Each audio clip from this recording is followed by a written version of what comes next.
Okay, hey guys, back we are for, I believe it's lesson 3, and so this one is solving by completing the square, and I just took a quick look.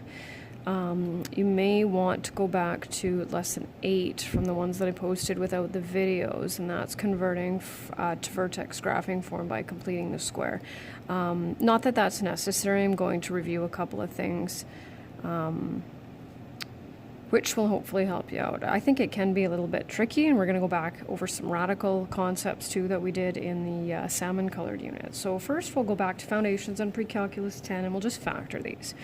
And so x squared plus 2x plus 1, if you recognize it as a perfect trinomial square, excellent. If not, you can find two numbers that give you a product of 1 and a sum of 2, and they both happen to be 1. And what makes it a perfect trinomial square is the fact that there are two 1s.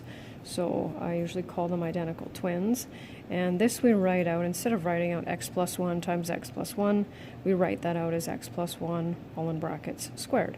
So we just have to watch out. For perfect trinomial squares, you can only have two sign patterns, all three positive terms, and plus, minus, plus. And what this does is it will make our sign here, of course, negative.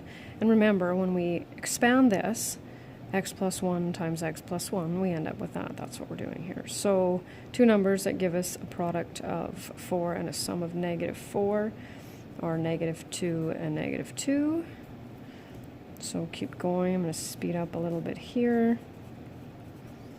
And x minus 4 here. And so what we want to figure out is, how do we get from this number to this number? And so what we do is we take, and so, well, it's going to be a lot of writing, but that's okay. So the coefficient of the linear term, and the linear term has a degree of 1, so that's this right here, right? And then we take it, and so we take the 6 and we divide it by 2, and then we square it. And so the coefficient of the linear term divided by 2 and then squared gives us that constant. And the reason, of course, we're doing that is because that's one of the things we're going to need to do when we solve. So we'll take the 10, divide it by 2 is 5. 5 squared is 25. And this is always positive, you can see. This is the only one that can be negative. The first and third terms always have to be positive. So we'll take the 24, divide it by 2, 12 squared, 144. Oh, here it's getting a little more fun. 5 over 2 divided by 2 is the same as when we divide fractions. We change division to multiplication, write the reciprocal, and then we multiply numerators and denominators. So that's a little bit of a grade 9 fraction review. So now we want 5 over 4 squared. Square the numerator, square the denominator, and we get 25 over 16. So when I look at this and I know I have to divide it by 2, I say to myself, okay, 7/3 divided by 2 means I'm going to multiply it by 1/2. So 7 times 1, 3 times 2 is 7 over 6. Squared is 49 over 36. And so now here are the steps to solving. And so it's always recommended that, you know, if it's factorable, you might as well factor it. It'll save you a lot of steps. But if it says to use a specific method, then obviously that's what we need to do. But there are no numbers, no factors of -3 that will give us a sum of 6, so we have to use different methods. And by the time we get to the end of the unit, we'll look at how we decide which method we use. So first thing we need to do, and this is a little bit different than what I showed you in the green unit, is we need to isolate the constant. So that means we're going to bring the constant over there. So we're just going to spread things out a little bit. Plus 6x, move this over, okay? And so we'll get to this step later. So next we want to complete the square. So we'll take this, divide it by 2, and square it. 6 divided by 2 is 3. 3 squared is 9. Now here's where it gets a little interesting, because when we were converting to vertex graphing form, we were only dealing with the right side of the equation. So remember, we did things like we added 16 and then we subtracted 16 because we were dealing with this side, but now we're dealing with both sides. So we go back to grade 9. What we do to one side we do to the other. So we can't just randomly add a 9 to an equation without making it unbalanced, so we're going to add 9 to this side as well. And then we'll factor this. X plus 3 squared was the square root of, sorry, that's not what I meant to do yet, equals 12. And then now we're here. And then in order to solve, we're going to take the square root of both sides, which is what we did on the first day. So that's what I got a little carried away there. So the square root and the square, those are opposite operations. And so on the left side, we're left with x plus 3 equals. And remember, when we're dealing with this, plus or minus. Now, it is the square root of 12, but we already know how to simplify radicals. So we can break that down into the square root of 4 times the square root of 3, and that was the salmon unit. So for example that, and then we need to isolate x.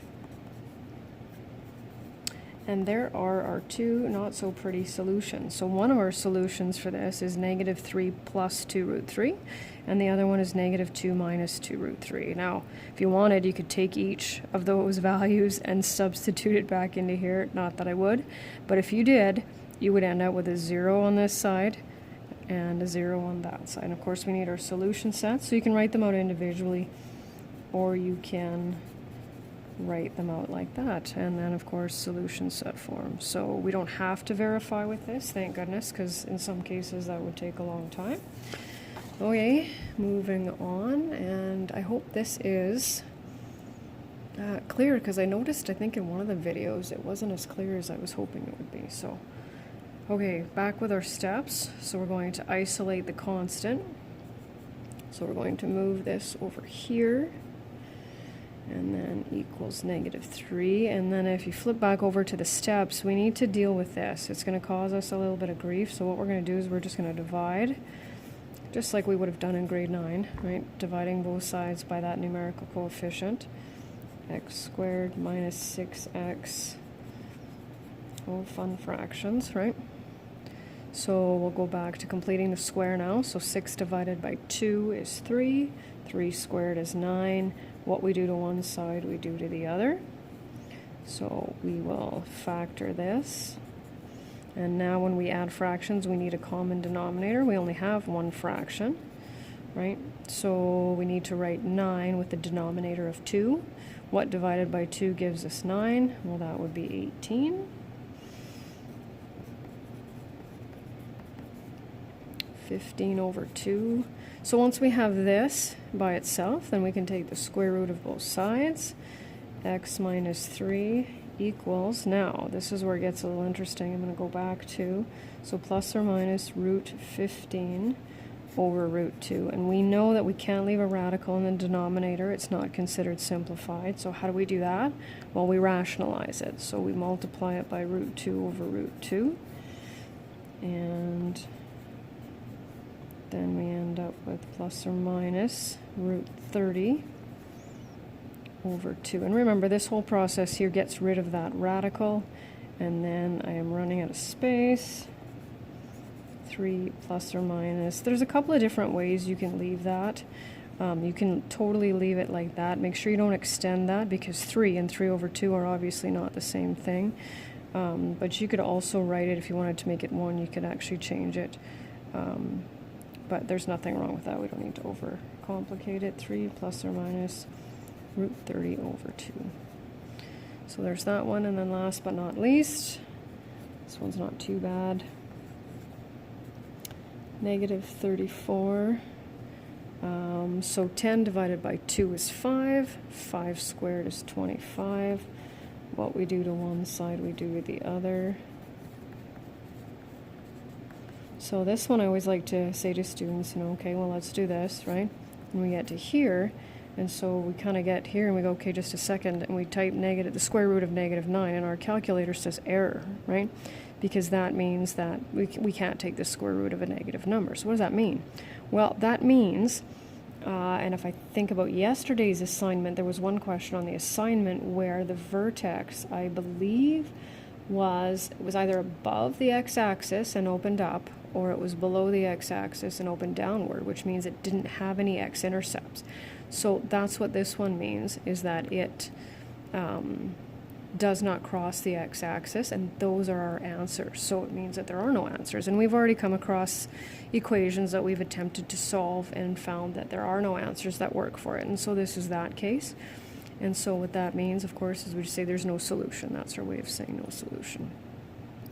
So I believe I mentioned it just about the whole quiz content. And like I said, if you're working through this, and doing the majority of the questions and checking them and make sure you have it, because of course this content is very important for Pre-Calc 30. But let me know if you're interested in writing a quiz, and I'll send you that and kind of tell you what the rules are for that. But feel free to ask questions. Try not to get too far behind, because I am already far behind with that extra break that we had. And we'll talk to you tomorrow. Have a great rest of your day.